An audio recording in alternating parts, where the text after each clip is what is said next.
Sa sœur et son beau-frère arrivent, souriants, reconnaissants.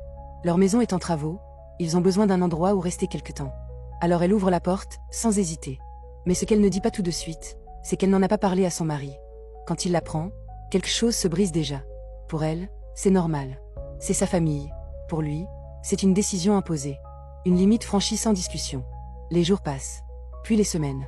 Et ce qui devait être temporaire, devient une habitude. La maison change. Le désordre s'installe. Les tensions aussi. Des petites remarques au début, puis des reproches. La fatigue s'accumule. Lui observe. Jusqu'au moment où ça déborde. Un matin, il découvre encore le chaos. La cuisine en désordre, le frigo vide, comme si personne ne respectait plus rien. Cette fois, il explose. Puis il confronte. Il réclame des explications. Mais en face, on minimise, et on rappelle que ce n'est pas que sa maison. Et c'est là que tout bascule.